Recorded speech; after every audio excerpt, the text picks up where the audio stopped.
guys, how you doing? This is Manga Section. I'm here to bring the review for One Piece Manga chapter 991. And now with this chapter, it just seems like we are setting up fights to come, but I know like you see that the hints of these fights are gonna take place, but they might not end up taking place. For example, in the lobby, we start off with Sanji fighting what was her name again? But you know who I'm talking about. By the end of the day, it was Nami who took her out. So it could be that kind of vibe that we're getting here. But if we look at the fights that were hinted at within this chapter, would they be good fights? And essentially, would they make sense? And the first one I was debating was Usopp and Nami versus Page One and OT. So now we know from previous experience, Sanji Reitsu versus Page One, that Sanji, would have a fairly easy time with Page One. But and we obviously know that Nami and Usopp are far weaker than Sanji. That's a given. But my thing is, basically what it boiled down to me is what it boiled down to for me is that it was the Flying Six, the Toblerone, that were called in to get Yamato, and they were trusted to get Yamato, and we know that Yamato is strong, and it was said that whoever brings in Yamato has the right to challenge for one of the Jack King or Queen seats.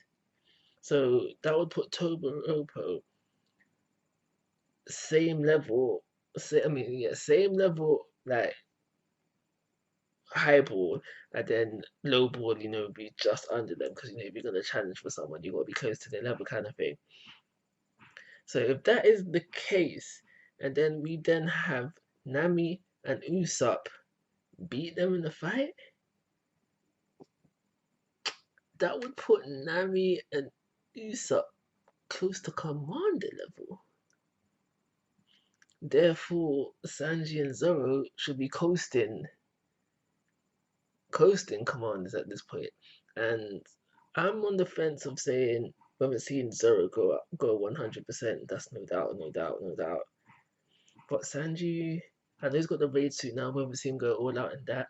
But before that, no. What more? He's already shown Hell's memories. So what more could he be holding back? So that's the first thing that came to my mind when setting up these fights. Another fight that was hinted at in this chapter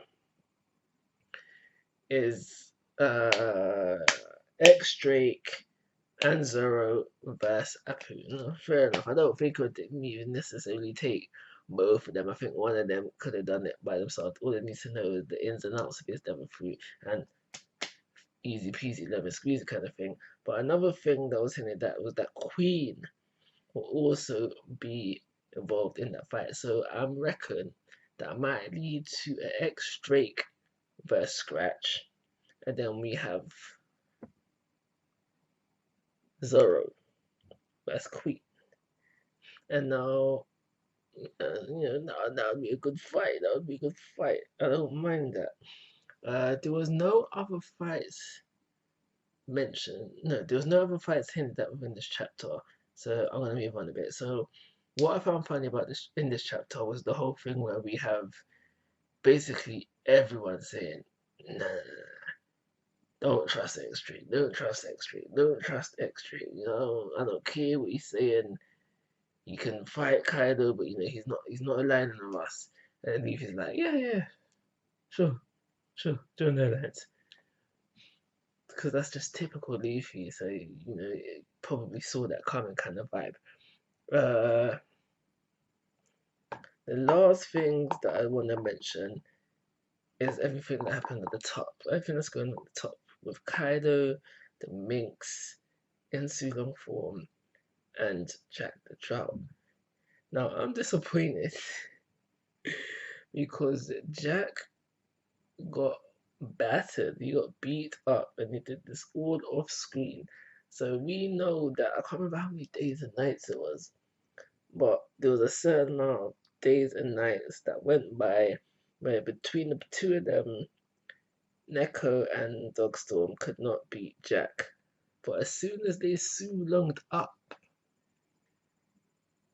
and it was probably a double team as well, Jack is going night night. He's done. He's done out here. So I don't know. Will he get another fight? I don't know. But for now, he's done. He's gone night night. And even Kylie's coming in there like, no, don't worry. Like, you're not weak. Don't worry. Just these men are strong. Let me take over from here. One thing I do want to mention as well, I mentioned previously that when it came to the looks of the Sulong forms, I predicted that only Neko's and Dogstorms was gonna look good, and I think I was right on that. I think I was right on the money on that. Obviously, we ain't seen all of them, but pretty sure I'm right based on this chapter. So we have that bit where we have Kaido do a fire blast, and Kinemon using his fire star was able to cut the blast, which is cool. And they end off the chapter with them saying, I think that's how the chapter ends off, with them saying that how, we want to die as Odin Samurai, but only after we take your head first, which is cool. So, like I said at the beginning of this chapter was basically just throwing that out, the ideas of possible fights that will happen within the near future. And you can't really fault it for that. It is what it is. I'm gonna give it an average rating, so 3 star. Calling it a review. Like always, guys, I'm asking for your thoughts and opinions. If you haven't already, please go to my YouTube channel. Most importantly, take care. Have a nice day.